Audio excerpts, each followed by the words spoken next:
આજે એક નાનો બિઝનેસમેન એમ કે છે કે ભાઈ મારી પાસે તો ઘણું છે, મારે મારા બાળક ભણે કે ન ભણે, પાસ થાય કે ન થાય, મને શું ફરક પડે? રતન ટાટાને શું કામ ભણાવ્યા? આજે મુકેશ અંબાણીના બાળકો, નારાયણ મૂર્તિના બાળકો, એ બધા બાળકો ટોપ યુનિવર્સિટીઝમાં જ ભણે છે. એવી એમને શું જરૂર છે? દેશનું ભવિષ્ય કેવું છે કે હવે બાળકો વધારે પ્રેમ અને પેમ્પર કરવાને લીધે નબળા થતા જાય છે, સાયકોલોજીકલી નબળા થતા જાય છે, ફિઝિકલી નબળા થતા જાય છે. જે પેરેન્ટ્સને પોતાને એવું લાગે છે કે મારા બિઝનેસ કે જોબમાં હું એટલું બધું ઓક્યુપાઈડ છું કે હું આ બાળકને સમય નથી આપી શકતો, એનું ઓબ્ઝર્વેશન નથી કરી શકતો. એટલીસ્ટ 10 વર્ષની એજ પછી જ્યારે થઈ શકે ત્યારે એમને હોસ્ટેલમાં મોકલી દેવા જોઈએ, કારણ કે મિનિમમ રિસોર્સિસમાં એબલ સ્ટુડન્ટનો બી ગ્રોથ નથી થતો.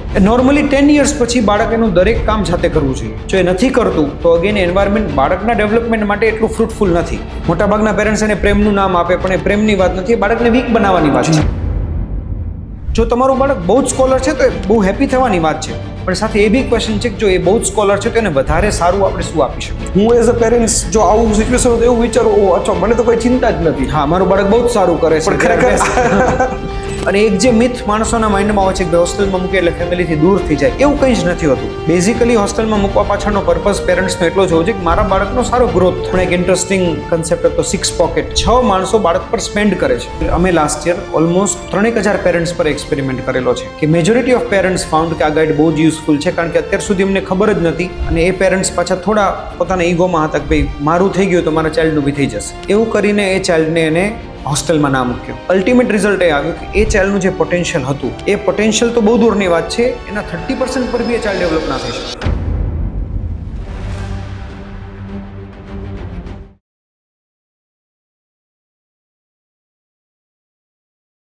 આ જે બહુ એક ઇમ્પોર્ટન્ટ ટોપિક છે જે છે સર હોસ્ટેલ. Okay, yes. તમારું સર ફર્સ્ટ ક્વેશ્ચન એ છે, તમારા એક્સપિરિયન્સમાં જ્યારે કોઈ પેરેન્ટ્સ ફર્સ્ટ એવું વિચારે છે કે એને બાળક હોસ્ટેલમાં મૂકવું છે તો ટોપ કન્ફ્યુઝન કયા કયા છે? જો આપણે બોલ પાર્ક કન્ફ્યુઝન્સની વાત કરીએ, કે જે પેરેન્ટલ કન્ફ્યુઝન છે, એ મોસ્ટલી પેલું હોય કે મારું ચાઇલ્ડ સેફ રહેશે કે નહીં. સૌથી ફંડામેન્ટલ કન્ફ્યુઝન સેફટી હોય. બટ આઈ થિંક કે આજના ટાઈમમાં એક એવડો મોટો ઇશ્યુ ક્યાંય જનરલી નથી. સારી હોસ્ટેલ્સમાં ક્યાંય સેફટીનો કન્સર્ન નથી હોતો. બીજું કન્ફ્યુઝન નોર્મલી હોય છે ફૂડ અને સેટલમેન્ટ, કે ભાઈ ઘરથી પહેલી વખત દૂર જાય છે, સેટલ થશે કે નહીં, એ જમવાનું શું કરશે. પર્ટિક્યુલરલી સૌરાષ્ટ્ર કે કચ્છ કે ગુજરાતી મેન્ટાલિટીની વાત કરીએ તો એ જમવું એક પ્રાયોરિટી આપણી લાઈફની હોય છે, તો ફૂડ એક કન્ફ્યુઝન હોય છે. સેટલમેન્ટ, કે ઇમોશનલી ચાઇલ્ડ દુઃખી નહીં થાય, ઇમોશનલી એ મનમાં ડરશે નહીં કે ગભરાઈને નહીં રહે, એવા બધા જે આપણા કોમન ઇમોશન્સ છે એના માટેનું એક કન્ફ્યુઝન પેરેન્ટ્સને હોય છે. જો આમાં એ સેટિસ્ફાય થાય તો પછી જે એમના એકચ્યુઅલ ક્વેશ્ચન્સ હોવા જોઈએ હોસ્ટેલ માટેના કે બહાર મૂકવા માટેના, એ પછી આવે છે. લાઈક એકેડેમિક્સ કેવું હશે, મારા ચાઇલ્ડમાં સુધારો આવશે કે નહીં, જે પર્પઝથી આપણે મોકલીએ છીએ કે હોસ્ટેલમાં મોકલવા માટેનું રીઝન કે પર્પઝ જે હોય, એ રીઝન કે પર્પઝ પૂરો થશે કે નહીં, અથવા ત્યાં એના સરાઉન્ડિંગ કેવું મળશે, એના ફ્રેન્ડ્સ કેવા થશે, બગડી નહીં જાય ને. એટલે આ બધા કન્ફ્યુઝન ક્વેશ્ચન સેકન્ડરી સ્ટેજ પર આવતા હોય છે. અને જો આ બધા ક્વેશ્ચન્સનો આન્સર એમની પાસે આવી ગયો હોય તો પછી લાસ્ટમાં બહુ ક્લિયર થોટ સાથે એ લોકોના એક કે બે જ ક્વેશ્ચન્સ હોય. એક એવું છે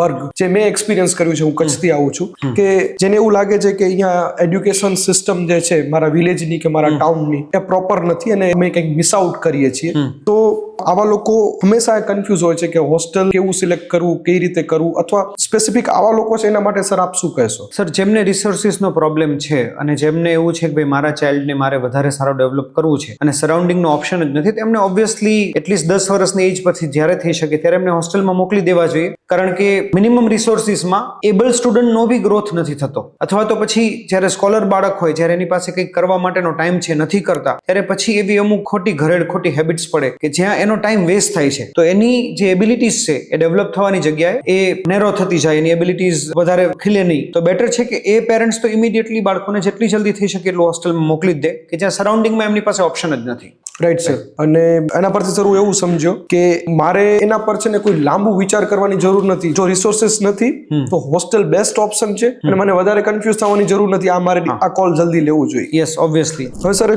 બીજું કેટેગરી એ છે કે જે પેરેન્ટ્સને પોતાને એવું લાગે છે કે મારું એડ્યુકેશન ઓછું છે, હા, અથવા મારા બિઝનેસ કે જોબમાં હું એટલું બધું ઓક્યુપાઈડ છું કે હું બાળકને સમય નથી આપી શકતો, એનું ઓબ્ઝર્વેશન નથી કરી શકતો, અને એ બેક ઓફ માઇન્ડમાં હોસ્ટેલનું વિચારતા હોય છે. યસ. તો આવા પેરેન્ટ્સને આપ શું કહેશો?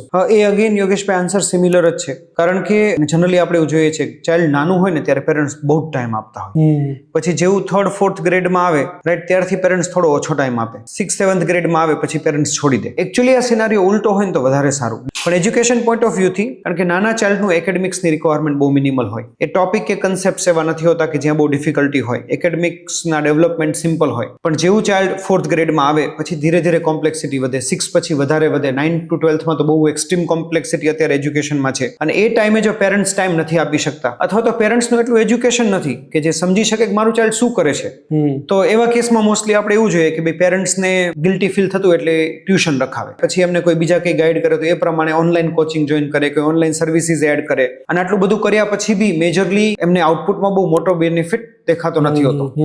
તો જ્યારે પેરેન્ટ્સ તે નથી સમજી શકતા કે મારું ચાઇલ્ડ શું ભણી રહ્યું છે, એજ્યુકેશન વચ્ચેનો ડિફરન્સ નથી ખબર પડતો, એ કેસમાં બી પેરેન્ટ્સ પોતાના પર રિસ્પોન્સિબિલિટી લે એના કરતાં બેટર છે કે એ હોસ્ટેલમાં મોકલીને રિસ્પોન્સિબિલિટી કોઈ પ્રોફેશનલના હાથમાં આપી દે, જેનાથી એક પ્રોપર ડેવલપમેન્ટ ચાઇલ્ડને મળે, એક એવું એન્વાયરમેન્ટ મળે કે જ્યાં રિસોર્સિસની શોર્ટેજ નથી. મારા માટે સર એક નોટ કરવા જેવું પોઈન્ટ એ બને છે કે એવા પ્રોફેશનલ ને આપણે રિસ્પોન્સિબિલિટી આપીએ કે જે આ કામ સારું કરી શકે છે. પ્લસ પછી ઓબ્ઝર્વેશનની રિક્વાયરમેન્ટ પેરેન્ટ્સની રહેતી નથી કે તમે બિઝી છો નથી એનાથી ફરક નથી પડતો, તમે તમારા ચાઇલ્ડનું એજ્યુકેશન ઓબ્ઝર્વ કરી શકો છો કે નહીં એનાથી ફરક નથી પડતો. પછી તમારે પ્રોબેબલી એન્ડ ઓફ સેમેસ્ટર કે એન્ડ ઓફ ટર્મ કે એન્ડ ઓફ યર તમારા ચાઇલ્ડનું ઇમ્પ્રુવમેન્ટ એક જ જોવાનું છે કે વેકેશનમાં બાળક આવે ત્યારે અથવા તો સ્કૂલના રિઝલ્ટ્સ આવે ત્યારે. સો પેરેન્ટ્સની રિસ્પોન્સિબિલિટી ત્યાં ઓછી થઈ જાય છે કે સપોઝ લિવિંગ રૂમમાં સોફા ખરાબ આવે તો તમે પ્રોબેબલી 5 વર્ષે બદલી શકશો, પણ ડિગ્રી 5 વર્ષે નથી ચેન્જ થવાની. બહુ સિરિયસ વાત છે. 10th માંથી તમે પાછા 5th માં 5 વર્ષ પછી નથી જઈ શકવાના.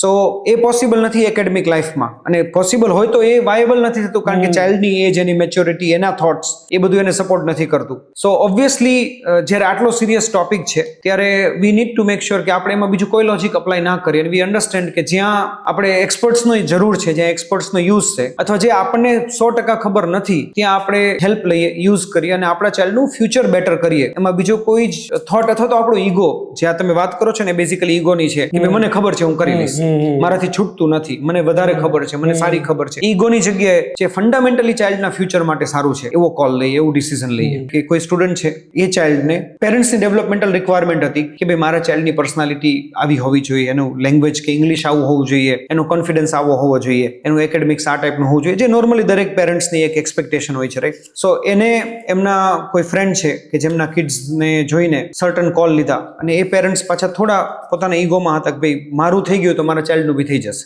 હું ગવર્મેન્ટ સ્કૂલમાં ભણ્યો તો મારા ચાઇલ્ડને ભલે ગવર્મેન્ટ સ્કૂલમાં ભણે તો એને વાંધો નથી, અત્યારે તો પ્રાઇવેટ સ્કૂલમાં ભણે છે. એવું કરીને એ ચાઇલ્ડને એને હોસ્ટેલમાં ના મૂક્યો. અને સપોઝ સારી પર્સનાલિટી જોઈએ છે, તમે એના માટેના ક્લાસીસ કરી શકો છો. આજે મને સારું ઇંગ્લિશ સ્પીકિંગ જોઈએ છે તો હું ઘરે એફર્ટ કરું, ઘરે ના થાય તો એના ઓનલાઈન ક્લાસીસ જોઈન કરું. એ પણ એમને ના કર્યું. ક્યાંય ને ક્યાંય પેરેન્ટલ ઈગો, ફાધરનો થોડો વધારે ઈગો કે ભાઈ હું કરું એ બરાબર છે, મારે એમાં કોઈની એડવાઇસની જરૂર નથી. અલ્ટિમેટ રિઝલ્ટ એ આવ્યું કે એ ચાઇલ્ડનું જે પોટેન્શિયલ હતું એ પોટેન્શિયલ તો બહુ દૂરની વાત છે, એના 30% પર બી એ ચાઇલ્ડ ડેવલપ ના થઈ શક્યું. સો અને અમે જ્યારે પેરેન્ટ્સને 4-5 વર્ષ પછી સમજાવ્યું ત્યારે મધર લિટરલી ક્રાઇડ કે મને ખબર હતી આ થવાનું છે, પણ એના ફાધરે મારી વાત ના માની. એ ચાઇલ્ડનો કોન્ફિડન્સ જતો રહ્યો. બ્લૂમ ફ્લાવર હોય કે જે ચાઇલ્ડ એકદમ કોન્ફિડન્ટ હતું, દરેક કોમ્પિટિશનમાં પાર્ટિસિપેટ કરે, દરેક જગ્યાએ આગળ રહે, રાઈટ? એ બધું ધીરે ધીરે બ્રેક થયું કારણ કે બીજા કિડ્સ જેમ જેમ એની આગળ જતા રહ્યા એમ એનો કોન્ફિડન્સ તૂટતો ગયો. અને it came to a point કે જ્યારે they need to go to counsellor, psychiatric કે ભાઈ મારા ચાઇલ્ડને શું ઇશ્યુ છે મને સમજાવો, અમને ખબર નથી પડતી. અને at one point of time child said કે મારે મારા ફાધર સાથે નથી રહેવું. સર મને મારા કોચિંગના પ્રોફેશનલ ટ્રેનિંગના દિવસો યાદ આવી ગયા. મારા કોચ એક વર્ડ કહેતા, you don't know what you don't know. Yes. તો આની અંદર જો આપણે એક્સેપ્ટ કરવું જ પડશે કે હું છેલ્લા 15 વર્ષથી એક અલગ પ્રોફેશનમાં છું. એડ્યુકેશન સિસ્ટમ ઘણી બદલી ગઈ છે, બાળકો ઘણા બદલી ગયા છે, અને એક ઘણું બધા ફેક્ટર એવા છે કે જે મારી થોટ ને ફિલોસોફી અત્યારે રેલેવન્ટ નથી, એપ્લિકેબલ નથી. યસ. તો મને જે જાણે છે અને જેનું પ્રૂવન ટ્રેક રેકોર્ડ છે એની સલાહ અને સોલ્યુશન લેવું જોઈએ. યસ. અને એનામાં ઈગો ના આવવો જોઈએ. That you have mention. Sir મારા 2 ક્વેશ્ચન છે ને, અગેન જે અલગ અલગ પેરેન્ટ્સ વાળા, એ એના પર જ છે. તો જોઈન્ટ ફેમિલી અથવા એવું ફેમિલી છે કે જ્યાં રોજ સાંજે ગેધરિંગ થાય છે, રિલેટિવ્સ આવ-જાવ કરે છે, તો એને મનમાં ને મનમાં એવું છે કે મારા બાળકનું ડિસ્ટર્બ થાય છે અથવા લાઈફ સ્કિલ ડેવલપ થવી જોઈએ, એ નથી થતી. તો એ કેસમાં એવા પેરેન્ટ્સને સર આપનું સજેશન, સ્પેસિફિક થોટ આપનું શું હશે એના પર? અને એક જે મિથ માણસોના માઇન્ડમાં હોય છે કે હોસ્ટેલમાં મૂકે એટલે ફેમિલીથી દૂર થઈ જાય, એવું કંઈ જ નથી હોતું. બેઝિકલી હોસ્ટેલમાં મૂકવા પાછળનો પર્પઝ પેરેન્ટ્સનો એટલો જ હોવો જોઈએ કે મારા બાળકનો સારો ગ્રોથ થાય. જી. જો ગ્રોથને લિમિટિંગ ફેક્ટર કંઈ પણ હોય તો એ ફેક્ટરથી જો આપણા બાળકનો ગ્રોથ ના થતો હોય અથવા લિમિટ થતો હોય તો આપણે એને હોસ્ટેલમાં મૂકવામાં જરા હેઝિટેશન ના રાખવું જોઈએ, કારણ કે બાકી બધા ફેક્ટર્સ તમે લાઈફના ઘણા બધા યર્સમાં પણ પૂરા કરી શકો છો. આજે સ્ટડી પૂરું થયા પછી તમે જોઈન્ટ ફેમિલીમાં રહો એ બધું જ બેનિફિટ તમને મળશે, પણ સ્ટડી પૂરું કરવા માટે તો જે રિક્વાયર્ડ છે તો એ ટાઈમમાં જ થવાનું છે, પછી નથી થવાનું. સો યસ, એ 100% કરવું જોઈએ. જો ત્યાં ડિસ્ટર્બન્સ હોય તો એ બાળકો અર્લી એજથી અર્લી ટાઈમથી હોસ્ટેલમાં આવી જતો ઇટ્સ ગોઈંગ ટુ હેલ્પ ધેમ.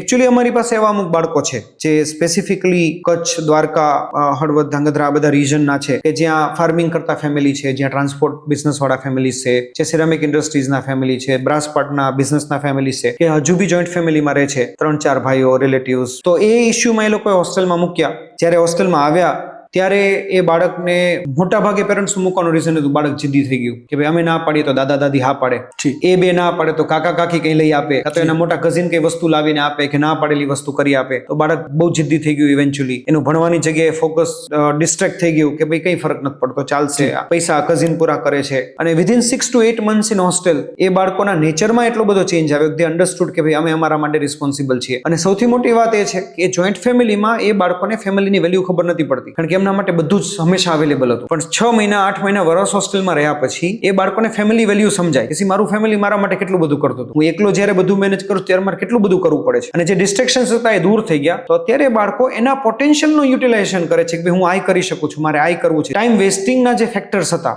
એ બધા નીકળી ગયા અને એ બાળકો ફોકસ થયા અને એનો મારે બિઝનેસમાં એપ્લિકેશન કરીશ. બીજું એમને એવું સરાઉન્ડિંગ મળ્યું બીજા બાળકોનું કે જેને જોઈને એ લોકો આ કરતા થયા.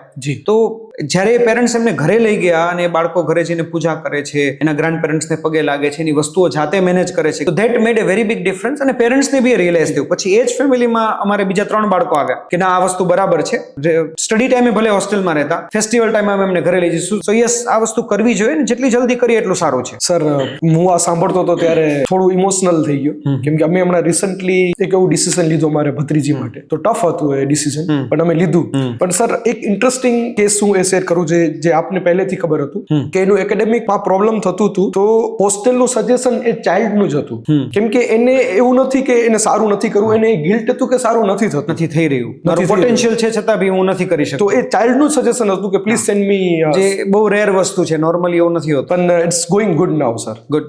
મારું નેક્સ્ટ ક્વેશ્ચન છે સ્પેસિફિક એવા પેરેન્ટ્સ માટે કે જે ડિસિપ્લિન ઈચ્છે છે, જેના બિહેવિયરમાં ચેન્જ ઈચ્છે છે અને પ્રયત્ન કરે છે અને હોસ્ટેલ વિશે વિચારે છે. તો એ પેરેન્ટ્સ માટે સર પ્લીઝ કંઈ ગાઈડ કરો. શ્યોર. હવે મોસ્ટલી યોગેશભાઈ આવા જે પેરેન્ટ્સ હોય એજ્યુકેટેડ હોય, કારણ કે ત્યારે જ એ આટલું ફંડામેન્ટલ વિચારી શકે. જી સર. કે ભાઈ મારા ચાઇલ્ડમાં આ ટાઈપનું ડિસિપ્લિન હોવું જોઈએ, આ ટાઈપનું ડેવલપમેન્ટ હોવું જોઈએ, આટલી સોફ્ટ સ્કિલ્સ જોઈએ છે, આટલી લાઈફ સ્કિલ્સ ડેવલપ કરવી છે.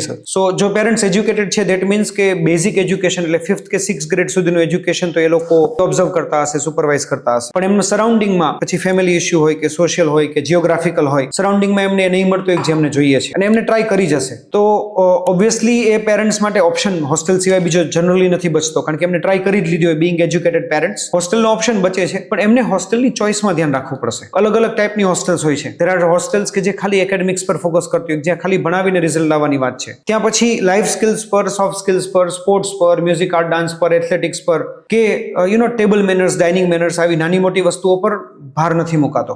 ત્યાં એક જ ફોકસ છે કે મેક્સિમમ ભણો, મેક્સિમમ રિઝલ્ટ લાવો અને તમે અહીંયાથી આગળ જાઓ, પાસ થાઓ એમ. તો એ હોસ્ટેલ આ પેરેન્ટ્સને કામ નહીં આવે. કદાચ એ મોટી બ્રાન્ડેડ હોસ્ટેલ હશે, ઘણી બધી મોટી બ્રાન્ડેડ હોસ્ટેલ્સ રિઝલ્ટ ફોકસ્ડ હોય છે, રિઝલ્ટ ઓરિએન્ટેડ હોય છે, અને જેનું એકેડેમિક રિઝલ્ટના કારણે બહુ મોટું નામ હોય, એમાં ઘણા બાળકો ભણતા હોય, કારણ કે મેજોરિટી પેરેન્ટ્સનો એક્સપેક્ટેશન ખાલી રિઝલ્ટ જ હોય છે. સો પણ આ કેટેગરી મેજર કેટેગરીની નથી, જે આ પેરેન્ટ્સની તમે વાત કરો છો, જેને આ બધી વસ્તુઓ ડેવલપ કરવી છે. સો એમને એ હોસ્ટેલ્સ ના ચૂઝ કરવી કે જે ખાલી રિઝલ્ટ ઓરિએન્ટેડ છે. બીજું, જ્યારે તમે આ ટાઈપની લાઈફ સ્કિલ, સોફ્ટ સ્કિલ્સની કે ડિસિપ્લિનની વાત કરો છો, ત્યારે એમને હોસ્ટેલનું ઇન્ફ્રાસ્ટ્રક્ચર જોવું પડશે, કારણ કે ઘણી બધી હોસ્ટેલ એવી છે કે જે એકેડેમિક્સ પર ફોકસ નથી કરતી, પણ સાથે આના પર બી નથી કરતી. કરવું હોય છે પણ એમનું ઇન્ફ્રાસ્ટ્રક્ચર સપોર્ટ નથી કરતું, સ્ટાફિંગ સપોર્ટ નથી કરતું, ફેસિલિટીઝ એવી નથી કે ઇટ્સ લાઈક કે હું કહું છું અને સેલ કરું છું, બેમાં ડિફરન્સ છે. હું મર્સિડીઝ કે મારુતિ સેલ કરી રહ્યો છું, પણ એનું સરાઉન્ડિંગ એને સપોર્ટ નથી કરતું. સો એ પેરેન્ટ્સને આ બે ટાઈપની હોસ્ટેલ્સથી દૂર રહેવું પડશે કે જ્યાં ઇન્ફ્રાસ્ટ્રક્ચર અને એકેડેમિક એન્વાયરમેન્ટ આ વસ્તુઓને સપોર્ટ નથી કરતું. કારણ કે જો એકેડેમિક એન્વાયરમેન્ટ ટુ ડિમાન્ડિંગ હશે તો આ બધા ડેવલપમેન્ટનો ચાઇલ્ડને ટાઈમ નહીં મળે.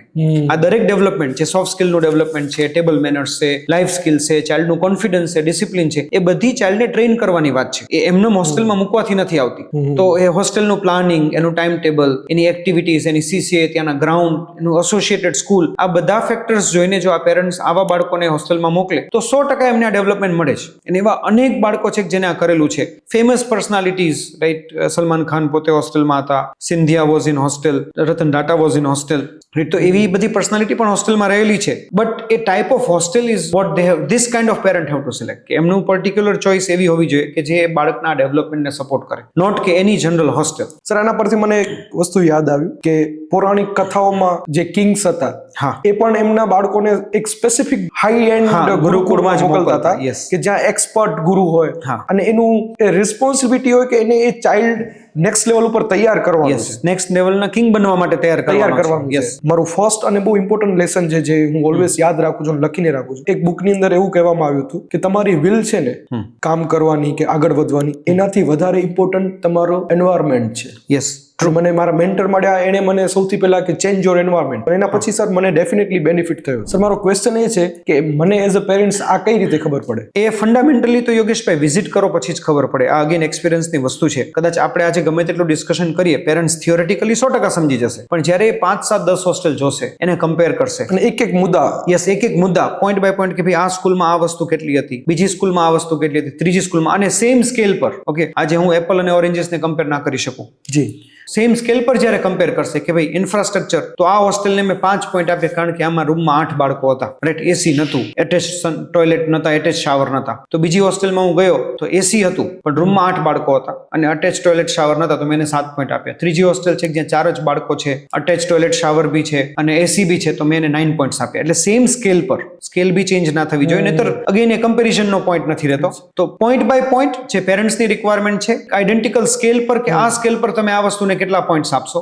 જો કમ્પેરિઝન પેરેન્ટ્સ 5, 7, 10 હોસ્ટેલ વિઝિટ કરે અને પછી એને કમ્પેર કરે એની સાથે એ વસ્તુનું ધ્યાન રાખે કે ભાઈ મારા માટે મોસ્ટ ઇમ્પોર્ટન્ટ પાર્ટ છે, એને હું વધારાના પોઈન્ટ્સ આપું. કે ભાઈ આજે સપોઝ એકેડેમિક્સ ઇમ્પોર્ટન્ટ છે તો એકેડેમિક્સને 50 પોઈન્ટ આપું. એ પેરેન્ટ્સ સ્પોર્ટ્સને 10 પોઈન્ટ આપશે તો ચાલશે. જેના માટે સ્પોર્ટ્સ ઇમ્પોર્ટન્ટ છે, સ્પોર્ટ્સને 50 પોઈન્ટ આપે, એકેડેમિક્સને 20 પોઈન્ટ આપશે તો ચાલશે. ભલે બાળક ફેલ થાય એવી વાત નથી, પણ એટલીસ્ટ એના માટે પ્રાયોરિટી નથી. જી. સોફ્ટ સ્કિલ્સ વાળા પેરેન્ટ્સ એકેડેમિક્સને 20 પોઈન્ટ આપશે, સ્પોર્ટ્સને 20 આપશે, પણ સોફ્ટ સ્કિલને 80 પોઈન્ટ આપશે. સો હું એને વધારાના પોઈન્ટ આપું કે મારા બાળક માટે મને જે જોઈએ છે એ પ્રાયોરિટી હું સેટ કરીને જો હું હોસ્ટેલ્સ કમ્પેર કરું અને પછી એનો સ્કોરનો ટોટલ કરું ને હું રિયલાઇઝ કરું ખરેખર મારે જે જોઈએ છે એ મને કઈ હોસ્ટેલ મેક્સિમમ આપે છે અને એ હોસ્ટેલ સિલેક્ટ કરું, તો એવું બનશે કદાચ કે હોસ્ટેલ કદાચ મારા કોઈ ફ્રેન્ડના ચાઇલ્ડે સિલેક્ટ નહીં કરી હોય, કદાચ ત્યાં બીજા બહુ બાળકો નહીં હોય, પણ એ મારા ચાઇલ્ડ માટે 100% સાચું ડિસિઝન હશે, કારણ કે મારા ચાઇલ્ડને જે જોઈએ છે બીજાના ચાઇલ્ડને કદાચ ના જોતું હોય, પ્લસ બીજાનું ચાઇલ્ડ મારા ચાઇલ્ડથી અલગ હોય, પણ મારે જે જોઈએ છે એના કમ્પેરિઝનમાં મારી વિઝિટ કરેલી હોસ્ટેલમાં બેસ્ટ ઓપ્શન છે, તો મારા ચાઇલ્ડ માટે તો બેસ્ટ ઓપ્શન રહેવાનો જ છે. તો એક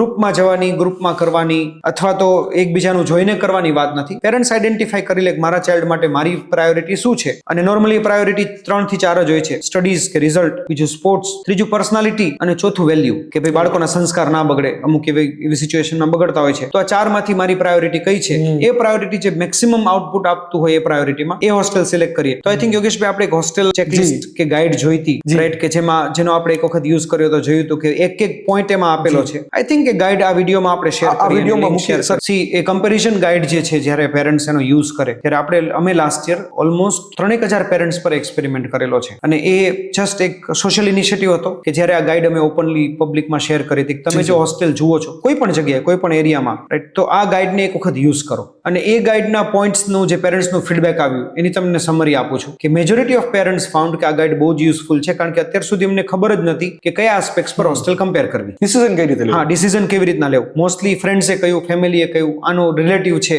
એટલે હું કરી લઉં, મારું થઈ જશે. બીજું એમને આઈડિયા નતો કે એમના ચાઇલ્ડ માટે એસેન્શિયલી એમને શું જોઈએ છે.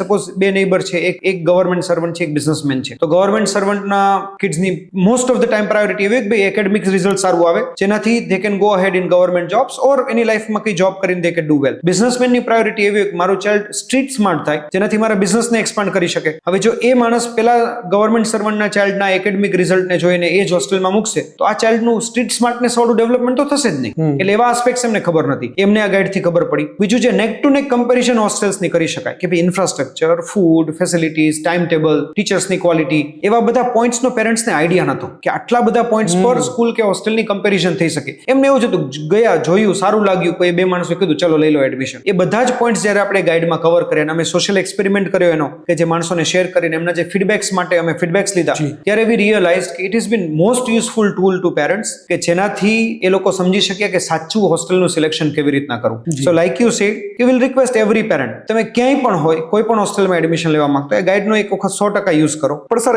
એક વાત આ છે, હું જે રીતે સમજ્યો છું કે આ ગાઈડનો જો ઉપયોગ કરવો હોય તો એ ખાલી વાંચવાથી નહીં થાય. એના માટે મને લાગે છે પહેલી કન્ડિશન એ છે કે વિઝિટ તો કરવી જ પડશે. યસ, વિઝિટ વગર તો એક કમ્પેરિઝન પોઈન્ટ ત્યાં જઈને પોતે જ જોવા પડશે, ફૂડ તો પોતે એક્સપિરિયન્સ કરવું પડશે, હા. રૂમ અથવા જે ઇન્ફ્રાસ્ટ્રક્ચર છે પોતે જોવું પડશે, એના ટીચર્સ છે તો એ ટીચર્સને મળવું પડશે, યસ, અને એના સ્ટુડન્ટનું એન્વાયરમેન્ટ કેવું છે, સ્ટુડન્ટ શું કરી રહ્યા છે, જાતે જઈને સમજવું પડશે. કયા એવા સિગ્નલ છે જ્યાં મને એવું માનવું જોઈએ કે આ સિગ્નલ એવા છે કે હવે મારે આ હોસ્ટેલનું ડિસિઝન લેવું જોઈએ? નોર્મલી જોઈએ યોગેશભાઈ, તો દેર આર સર્ટન આસ્પેક્ટ્સ જે પેરેન્ટ સિમ્પલી ઓબ્ઝર્વ કરીને સમજી શકે. જો તમારું ચાઇલ્ડ દરેક વસ્તુમાં બહુ કમ્ફર્ટેબલ છે કે ભાઈ મારું હોમવર્ક થઈ ગયું, મારો રેન્ક ટોપ આવી ગયો, હું ક્લાસમાં સારું જ કરું છું, બહુ ઓછી મહેનત કરવા છતાંય મને કોઈ તકલીફ નથી પડતી, ધેટ મીન્સ તમારા ચાઇલ્ડને ઇનફ કોમ્પિટિશન નથી મળી રહી. ધેટ મીન્સ એ એવા એન્વાયરમેન્ટમાં છે જેના પોટેન્શિયલ માટે વાયબલ નથી. હું એઝ અ પેરેન્ટ્સ જો આવું સિચ્યુએશન હોય તો એવું વિચારું, ઓ અચ્છા મને તો કોઈ ચિંતા જ નથી, હા મારું બાળક બહુ જ સારું કરે છે, ખરેખર યસ, આઈ ઓપનર છે સર. ફંડામેન્ટલ એ છે કે આપણા બાળકનો ગ્રોથ થાય, તો ચેલેન્જ વગર ગ્રોથ ના થાય. ધેટ મીન્સ જેમ કોમ્પિટિશનનું લેવલ મોટું થાય છે એમ તમને રિયલ ચેલેન્જીસ મળે છે ને તમે વધારે સારું ગ્રો કરો છો, રાઈટ? જો તમારું બાળક બહુ જ સ્કોલર છે તો એ બહુ હેપી થવાની વાત છે, પણ સાથે એ બી ક્વેશ્ચન છે કે જો એ બહુ જ સ્કોલર છે તો એને વધારે સારું આપણે શું આપી શકીએ, એના પોટેન્શિયલ પ્રમાણે પોટેન્શિયલને કેવી રીતના વધારે ગ્રો કરી શકીએ. બીજું છે બાળકનું કોઈ રૂટીન ના હોય. ઘરે આ સૌથી મોટો પ્રશ્ન આવે છે કે સ્કૂલ જવાનું તો ચલો રૂટીન હોય, પણ સ્કૂલેથી આવ્યા પછી આજે 2 વાગે હોમવર્ક કર્યું, કાલે 4 વાગે કર્યું, પછી 6 વાગે કર્યું, આજે પહેલા રમી લીધું, આજે પહેલા સૂઈ લીધું. જો તમારું બાળક રૂટીનમાં નથી ચાલતું તો એ ક્યાંય ને ક્યાંય બાળકના ગ્રોથને હાર્મ કરશે, કારણ કે લાઈફ રૂટીન વગર નથી ચાલતી. કોઈ માણસ એવું ના કરી શકે કે આજે 12 વાગે ઓફિસ ગયો ને કાલે 2 વાગે ગયો ને પરમ દિવસે સવારે 6 વાગે ગયો, right? We have to work as per fix schedule. તો રૂટીન એ લાઈફનો એસેન્શિયલ પાર્ટ છે. જો ઘરમાં બાળકને રૂટીનમાં તમે નથી રાખી શકતા અથવા તો બાળક રૂટીનમાં રહેતું નથી કોઈ પણ રીઝનથી, એન્વાયરમેન્ટથી, પેરેન્ટ્સથી, કોઈ પણ રીઝનથી, તો એ બાળકને તમારે ઘરની બહાર મોકલી દેવું જોઈએ, કારણ કે એ એની લાઈફને પાછળથી હેરાન કરશે. ભલે અત્યારે એકેડેમિક્સ ગમે તેટલું સારું ચાલતું હોય, ગમે તેટલું સારું રિઝલ્ટ આવતું હોય, પણ without routine success is almost impossible, right? Then જો બાળક ઓવર ડિપેન્ડન્ટ છે પેરેન્ટ્સ પર, કે દરેક નાની મોટી વસ્તુ માટે એને કોઈ ગાઈડ જોઈએ છે, કે હોમવર્ક કરવું છે તો મધરની હેલ્પ જોઈએ છે, એલ્ડર બ્રધર સિસ્ટરની હેલ્પ જોઈએ છે, બીજા કોઈની હેલ્પ જોઈએ છે, ડિવાઇસીસ જોઈએ છે, રાઈટ? તો એ કેસમાં બી એ બાળકોને હોસ્ટેલમાં મૂકવો જોઈએ, કારણ કે અલ્ટિમેટલી દરેક પર્સન એની લાઈફ ઇન્ડિપેન્ડન્ટલી જીવવાની છે. પેરેન્ટ્સ પર ડિપેન્ડન્ટ હોવું એમાં વાંધો નથી, કે જે વસ્તુ બાળકો એજ પ્રમાણે નથી કરી શકતા એ ઓકે છે, પણ જે વસ્તુ એની એજ પ્રમાણે કરી શકે છે, લાઈક મારી બેગ પેક કરવી, એ તો ફર્સ્ટ સેકન્ડ સ્ટાન્ડર્ડના બાળકો કરી શકે. બેસિક લાઈફ સ્કિલ કહેવાય ને, બેઝિક એબિલિટીઝ એજ પ્રમાણે, રાઈટ? કે ભાઈ ફર્સ્ટ સેકન્ડનું બાળક બેગ પેક કરી શકે, પણ જો 6th સ્ટાન્ડર્ડના બાળકની પણ બેગ પેરેન્ટ્સ પેક કરતા હોય, કે એનું લંચ બોક્સ જાતે પેક ના કરતો હોય, કે એના શૂઝ જાતે પોલિશ ના કરતો હોય, હોમવર્ક વખતે એને પેરેન્ટ્સના માથે બેઠેલાની જરૂર હોય, ધેટ મીન્સ બાળક પેરેન્ટ્સ પર ડિપેન્ડન્ટ છે. જો પેરેન્ટ્સ ત્યાં હાજર નથી તો એનું એ કામ બગડે છે. સર કયા એજમાં? નોર્મલી 10 years પછી બાળક એનું દરેક કામ જાતે કરવું જોઈએ, ઓકે, રાઈટ? 10 years સુધી કદાચ પેરેન્ટ્સ, આમ તો આઈડિયલી વેસ્ટર્ન કન્ટ્રીઝ જો તો 5-6 વર્ષનું બાળક બધું જાતે કરે છે, પણ આપણા કન્ટ્રીમાં હજુ બી ફેમિલી કન્સેપ્ટ થોડો અલગ છે. 10 years પછી તો 100% બાળક એનું દરેક કામ જાતે કરવું જોઈએ. સવારના યુનિફોર્મ નીકાળવાથી લઈને એના ક્લોથ્સ મેનેજ કરવા, એનો કબર્ડ મેનેજ કરવો, એમની બેગ્સ મેનેજ કરવી, હોમવર્ક, એનું ટાઈમ ટેબલ મેનેજ કરવું, એનો સ્પોર્ટ્સ, એનો ટાઈમ, એની એક્ટિવિટીઝનો ટાઈમ, અને દરેક વસ્તુમાં બેલેન્સ બનાવી રાખવું. આટલી એબિલિટીઝ બાળકોમાં 10 yearsની એજ પછી હોવી જોઈએ. પેરેન્ટ્સનું ગાઈડેડ હોઈ શકે, એવું નથી કે બાળકો 100% જાતે કરે, સાચું ખોટું કરે, પેરેન્ટ્સ ગાઈડ કરી શકે, પણ મેનેજ બાળક જાતે કરવું જોઈએ. જો એ નથી કરતું તો અગેન એન્વાયરમેન્ટ બાળકના ડેવલપમેન્ટ માટે એટલું ફ્રૂટફુલ નથી. મોટાભાગના પેરેન્ટ્સ એને પ્રેમનું નામ આપે, પણ એ પ્રેમની વાત નથી, બાળકને વીક બનાવવાની વાત છે. જી, બહુ ગંભીર વાત છે, રાઈટ? સો જો તમારું બાળક ઓવર ડિપેન્ડન્ટ છે તમારા પર, તો એ કેસમાં બી એન્વાયરમેન્ટ ચેન્જ કરવું જોઈએ, અને આ કેસ મોટા ભાગે સૌથી અઘરા હોય. તમે મોટાભાગના બાળકોનું જો સર્ચ કરશો, જે બાળકો હોસ્ટેલમાં સેટ નથી થતા, એમાં 90% બાળકો એ હશે કે જેના પેરેન્ટ્સ એમને ઓવર પેમ્પર કરેલા છે દરેક વસ્તુ માટે.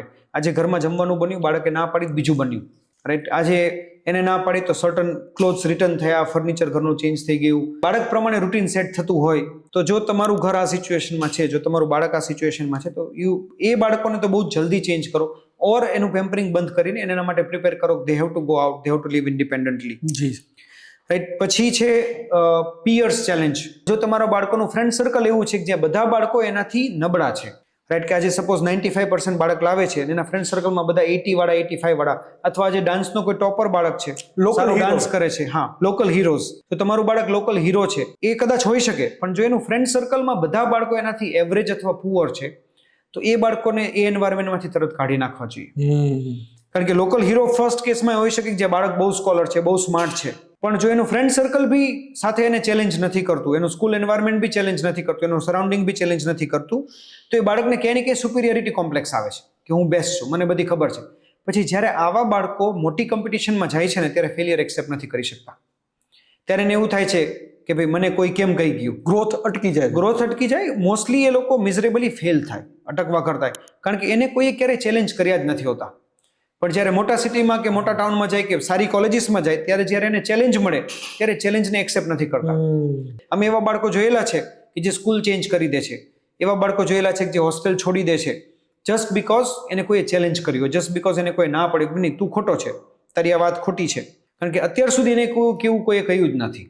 હમણાં એક પેરેન્ટ આવ્યા મારી પાસે જેનું ચાઇલ્ડ અહીંયાથી પાસ આઉટ હતું અને એ ચાઇલ્ડને 2 એડમિશન મળ્યા મેડિકલમાં, એને બંને મેડિકલ કોલેજના એડમિશન કેન્સલ કર્યા અને હવે મને પૂછે છે કે બીએસસીમાં એડમિશન મળે કે ના મળે, કેમ?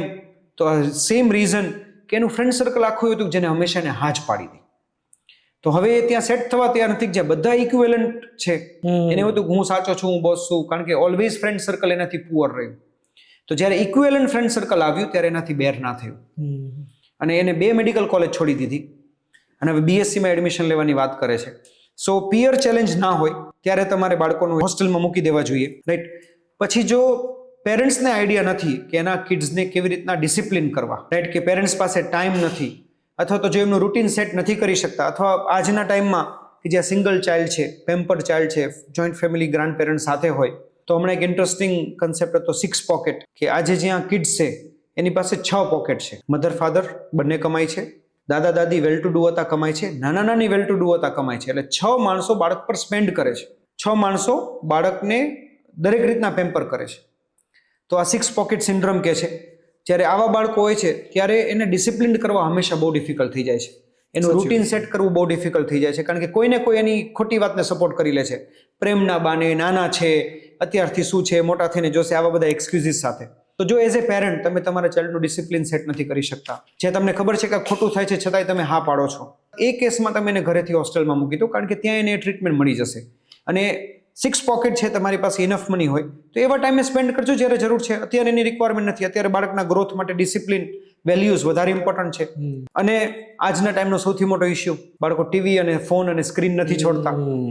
જો પેરેન્ટ્સ બાળકોનું સ્ક્રીન ટાઈમ મેનેજ નથી કરી શકતા તો આઈ થિંક એમના માટે તો હોસ્ટેલ સિવાય બીજો ઓપ્શન જ નથી. કારણ કે અમે રૂટીનમાં એવા પેરેન્ટ્સને દરરોજ એવા 2-4 પેરેન્ટ્સને સાંભળતા આવીશું જેમ કે સાહેબ આ મોબાઈલનું શું કરવું, છોકરાઓ આવીને તરત પહેલા મોબાઈલ લે પછી જમે, રાઈટ, ટીવી તો મૂકતા જ નથી. તો અમારો ક્વેશ્ચન ફંડામેન્ટલી પેરેન્ટ્સને એટલો જ હોય કે તમારા મોબાઈલનો પાસવર્ડ એને કોને આપ્યો? પણ જો તમે એવી સિચ્યુએશનમાં છો કે જ્યારે તમે મોબાઈલ લઈ લો તો ટેન્ટ્રમ આવે છે, ટીવી બંધ કરી દો તો ટેન્ટ્રમ આવે છે, અને તમારું ચાઇલ્ડ બીજું કંઈ કરવા રેડી જ નથી, જમવા રેડી નથી, હોમવર્ક કરવા રેડી નથી, બાના આપે છે, ગમે તે બાને મોબાઈલ લે છે કે મારે ભણવા માટે જોઈએ છે, મારે વિડીયો જોવા માટે જોઈએ છે.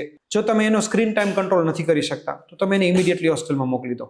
ધેર આર હોસ્ટેલ્સ કે જ્યાં બાળકોને સ્ક્રીન અલાઉડ છે, એવી હોસ્ટેલ્સમાં નહીં, તો એ સિચ્યુએશન ઉલટાની વર્સ થશે, રાઈટ. પણ જ્યાં એને સ્ક્રીન અલાઉડ ના કરવામાં આવે એવા એન્વાયરમેન્ટમાં મૂકી દઈએ તો જેનાથી એટલીસ્ટ તમે એને કંટ્રોલ કરી શકશો, જેનાથી જ્યારે એને જરૂર છે ત્યારે મળશે, અધરવાઇઝ એનો કંટ્રોલ થઈ જશે તો એની નેગેટિવ ઇફેક્ટ્સ બાળકો પર નહીં આવે. સર, આપણે એન્વાયરમેન્ટ અને સ્કિલનું જે બેલેન્સ છે, એક સ્કિલ વ્યક્તિ એક સારા કે ખરાબ એન્વાયરમેન્ટમાં જાય છે ત્યારે એનો ગ્રોથમાં કેટલો ફરક આવે છે? નોર્મલી કોઈ પણ પેરેન્ટ એનો ફંડામેન્ટલ આઈડિયા કે ભાઈ મારું બાળક જીવનમાં સફળ બને, પૈસા કમાય, એની ફિલ્ડમાં આગળ વધે, વેલ નોન થાય. હવે જે પેરેન્ટ્સ ઓલરેડી આવા છે, બિઝનેસ ગ્રુપ છે ઇન્ડિયાના, રાઈટ, કે વર્લ્ડના જે મોટા મોટા સક્સેસફુલ એન્ટરપ્રેન્યોર્સ છે, કે જે જનરેશનથી બિઝનેસમેન છે, કે બહુ સક્સેસફુલ પોલિટિશિયન્સ છે, અથવા કોઈ પણ ફિલ્ડના ટોપ માણસો છે, એવું વિચારો કે એમના બાળકોને કેવી રીતના ડેવલપ કરતા હશે. અને વર્લ્ડ વાઇડ આ વસ્તુ કોમન છે. તો આજે આપણે એક રૂટીન એક્ઝામ્પલ, એક જ્યાં આપણા કોઈ ટાઉનનું બાળક છે, middle class, higher middle class કે લોઅર રીચ ક્લાસ એ ભણે છે, એમાં કોઈ બાળક બહુ હોશિયાર છે, રાઈટ, સપોઝ 10th-12thમાં ટોપર બને છે, આઈઆઈટી, આઈએમ જેવા ઇન્સ્ટિટ્યૂટ્સમાંથી એ મેનેજમેન્ટ ડિગ્રી લે છે. એ આ ડિગ્રી લીધા પછી શું કરે છે? મોસ્ટલી કોઈ સારી કોર્પોરેટ જોબ શોધે છે જેનો સેલરી 5, 7, 10 કરોડ રૂપિયા હશે, રાઈટ. આ એક કન્ટેક્સ યાદ રાખજો. હવે આપણે બીજું કન્ટેક્સ્ટ લઈએ કે જે મેં તમને પહેલાં વાત કરી કે તમે મોટાભાગના સક્સેસફુલ એન્ટરપ્રેન્યોર્સ બિઝનેસમેન ટોપ નોચ માણસો જોશો, ટોપ 1%, ટોપ 5% ઓફ ધ વર્લ્ડ, તો એ બધાના બાળકો ટોપ કોલેજીસમાં જ ભણ્યા છે. આજે એક નાનો બિઝનેસમેન એમ કે છે કે ભાઈ મારી પાસે તો ઘણું છે, મારા બાળક ભણે કે ન ભણે, પાસ થાય કે ન થાય, મને શું ફરક પડે, Basic ધંધો કરે આવડી એટલે જાય તો ઘણું. હા એમ. તો જો આટલા સક્સેસફુલ ધીરુભાઈ અંબાણીને એના બાળકોને ભણાવવાની તો જરૂર ના જ હોઈ શકે. રતન ટાટાને શું કામ ભણાવ્યા? એવું તો એમને શું કર્યું કે સુપર સક્સેસફુલ હોવા છતાં એમના બાળકો આટલા ગયા. અને હવે એમના પણ બાળકો, આજે મુકેશ અંબાણીના બાળકો, નારાયણ મૂર્તિના બાળકો, તો એ બધા બાળકો ટોપ યુનિવર્સિટીઝમાં જ ભણે છે. તો એવી એમને શું જરૂર છે કે એ લોકો ડિગ્રીઝ માટે નથી ભણતા, એ લોકો સરાઉન્ડિંગ માટે ભણે છે કે ભાઈ મારો ક્લાસ જે છે એમાં બધા જ આવા છે.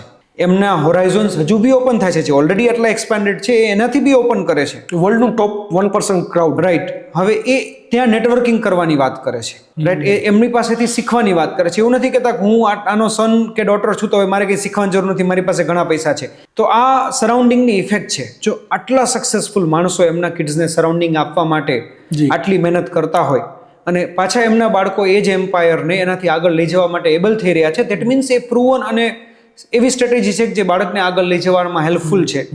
ધેટ મીન્સ આ સ્ટ્રેટેજી પ્રોબેબલી આપણે આપણા લેવલ પર યુઝ કરી શકીએ.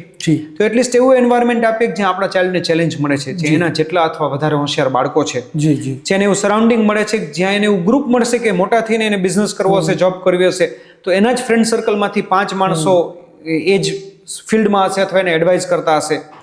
અને એ લોકો પછી સુપર ઇન્ટેલિજન્ટ IIT IIMના લોકોને સેલરી પર રાખે છે. સો ઇન્ટેલિજન્સ કે એકેડેમિક સ્કોર કરતા સરાઉન્ડિંગ કે ગ્રુપ કે ફ્રેન્ડ્સ કે એવું એન્વાયરમેન્ટ કે જ્યાં એને કોન્સ્ટન્ટ ચેલેન્જ મળે છે, જ્યાં એની હેબિટ્સ બ્રેક થાય છે, રાઈટ, એ વધારે ઇમ્પોર્ટન્ટ છે. એટલે surrounding is more important than academic intelligence. Academic intelligence હશે તો જ મિડલ ક્લાસના બાળકો ત્યાં પહોંચશે. પણ એકેડેમિક ઇન્ટેલિજન્સની પેરેલલ આ વસ્તુને ઇક્વલ ઇમ્પોર્ટન્સ જો આપીએ ને તો પ્રોબેબલી આમાંથી આપણે ઘણા બધા બાળકોને એ લેવલ પર પહોંચાડી શકશું કે જે અત્યારે ખાલી ઘરના એન્વાયરમેન્ટમાં કે પેરેન્ટ્સના સેટિસ્ફેક્શનમાં કે પોતાના સરાઉન્ડિંગમાં ઇન્ટેલિજન્ટ હોવા છતાં પણ સપ્રેસ થઈને પડેલા છે. સર, તમે એક બહુ વાઇડર વ્યૂ આપ્યું. હવે બાળકો વધારે પ્રેમ અને પેમ્પર કરવાને લીધે નબળા થતા જાય છે, સાયકોલોજીકલી નબળા થતા જાય છે, ફિઝિકલી નબળા થતા જાય છે. એ એબ્સોલ્યુટલી સાચી વાત છે યોગેશભાઈ, કારણ કે બહુ શોર્ટ ટાઈમમાં આપણા કન્ટ્રીએ જે ગ્રોથ કર્યો એના કારણે પ્રોબેબલી ફર્સ્ટ જનરેશન છે કે જ્યાં મિડલ ક્લાસને એવી બધી વસ્તુઓ કે ફેસિલિટી યુઝ કરવા મળી જે એમને વિચારી નથી. અને દરેક પેરેન્ટ વિચારે કે ભાઈ મારા બાળક મને હું કંઈક એ આપું જે મને નથી મળ્યું. એટલે એના કારણે ઘણી બધી જગ્યાએ એ ફેસિલિટીએ પેમ્પરિંગનું ફોર્મ લઈ લીધું. તો આ બે વસ્તુ જો આપણે સેપરેટ કરી શકીએ ને કે ફેસિલિટી છે એ આપણી કમ્ફર્ટ માટે છે અને જે ડેવલપમેન્ટ છે બાળકનું એ ડિસિપ્લિન, એ વેલ્યુઝ, સ્ટ્રિકનેસ એના વગર ના થઈ શકે. આજે ઇવન મિડલ ક્લાસ કે આજે ઇન્ડિયાની જે ગ્રોથ સ્ટોરી છે એનું પણ એક રીઝન ક્યાંક ને ક્યાંક એવું જ છે કે આજથી 10, 15, 20 વર્ષ પહેલાનું જે પેરેન્ટિંગ હતું ત્યાં પેરેન્ટ્સ અને સ્કૂલ્સ, ટીચર્સ બધા જ એકદમ સ્ટ્રિક્ટ હતા કે ભણ્યા કે ના ભણ્યા દરેક વસ્તુની એક લિમિટ હતી, એક રૂલ હતો, દરેક વસ્તુ માટે એક ફિક્સ ફોર્મેટ હતું, લાઈફ સ્કિલ્સ હતી, રાઈટ. તો એના કારણે બાળકો જ્યારે મોટા થયા ત્યારે હાર્ડવર્કિંગ થયા, જે આજે યુથ ડેવલપ થઈ એ હાર્ડવર્કિંગ થયું, એને વેલ્યુ સિસ્ટમ કોમ્પ્રોમાઇઝ ના કરવા દીધી. આજે એને 12 કલાક 14 કલાક કામ કરવું પડે છે, તેને તકલીફ નથી, એની પાસે એક્સક્યુઝ નથી, એને કોઈ 2 શબ્દ બોલી જાય છે તે સાંભળીને પાછો પોતાના કામમાં લાગી જાય છે. સો એ જે વેલ્યુ સિસ્ટમ હતી, એ જે એનું અપબ્રિંગિંગ હતું, જે ડિસિપ્લિન હતી, એને આપણને સક્સેસ આપી. એ સક્સેસના કારણે આપણને ફાઇનાન્શિયલ સક્સેસ મળી તો કમ્ફર્ટ વધ્યો, કે કમ્ફર્ટ અને પૈસા આપણને મળતા આપણે બાળકોને ડિસિપ્લિન કરતા, એનું ડેવલપમેન્ટ કરતા, એને હાર્ડવર્ક કરાવતા ભૂલી ગયા. તો એ બહુ જ ઇમ્પોર્ટન્ટ છે કે દરેક નાના ફેક્ટરને ધ્યાનમાં રાખીએ અને દરેક પોઈન્ટ પર એ વિચારીએ કે આપણા બાળકની લાઈફ સ્કિલ્સના ડેવલપમેન્ટ માટે, આપણા બાળકના કમ્પ્લીટ ગ્રોથ માટે, ખાલી એકેડેમિક ગ્રોથ માટે નહીં, રિઝલ્ટ લાવે, એની કેપેસિટી અને લિમિટમાં લાવે એનોય વાંધો નથી, પણ સાથે હાર્ડવર્ક કરવા માટે એબલ હોય, વેલ્યુ સિસ્ટમ કોમ્પ્રોમાઇઝ ના થાય. આવી વસ્તુઓ બી જો સાથે ડેવલપ નહીં કરવામાં આવે તો ખાલી રિઝલ્ટ કે ખાલી ભણેલું બાળક લાઈફમાં સક્સેસફુલ થતું નથી. મોટાભાગના સક્સેસફુલ માણસોની તમે લાઈફ સ્ટોરી વાંચો તો એમાં કોમન શું હોય તો હાર્ડવર્ક. આપણે જૂના પોડકાસ્ટમાં વાત કરી છે કે સ્ટીવ જોબ્સે એમના કિડ્સને આઈપેડ નહોતું આપ્યું, ફોન બી નહોતો આપ્યો. જેફ બેઝોસે એમેઝોન કિન્ડલ બનાવવાનું રીઝન એ હતું કે એવી ડિવાઇસ કે જ્યાં બાળકો બુક્સ વાંચે, કોઈ ગેમ કે બીજું ડિસ્ટ્રેક્શન ના આવે, જ્યારે એના કિડ્સને એને ડિસ્ટ્રેક્ટ થતા જોયા. તો જો આ કેટેગરીના પેરેન્ટ્સ, આ કેટેગરીના માણસો જે એમના કિડ્સને ડિસિપ્લિન રાખવા પાછળ, મહેનત કરવા પાછળ કરતા હોય તો ઓબ્વિયસલી આપણે કરવું પડશે. અને જો આપણે આવી બધી ઝીણી વાતો નહીં સમજીએ તો ક્યાંક ને ક્યાંક એના ગ્રોથને આપણે હાર્મ કરશું. અને તમે જનરલી આ બધા બાળકોને જુઓ જે સુપર રિચ પેરેન્ટ્સ છે તો એમના બાળકોની દરેક લાઈફ સ્કિલની ડેવલપમેન્ટ પાછળ મહેનત કરે છે, ખાલી ભણવા પાછળ મહેનત નથી કરતા. એના એટિકેટ્સ, એની બોલવાની રીત, એની સોશિયલ પ્રેઝન્ટેશન્સની રીત, એમના સિમ્પલ અન્ડરસ્ટેન્ડિંગ અને ત્યારે જ એનું આખું બિઝનેસ એમ્પાયર કેરી ફોરવર્ડ કરવા માટે એબલ થાય છે. પ્રેમ અને કેર છે એ ગ્રોથ નો બેરિયર ન બની જાય એ એક નોટ કરવા જેવી Obviously. ગંભીર અને બહુ ઇમ્પોર્ટન્ટ બાબત છે. રાઈટ.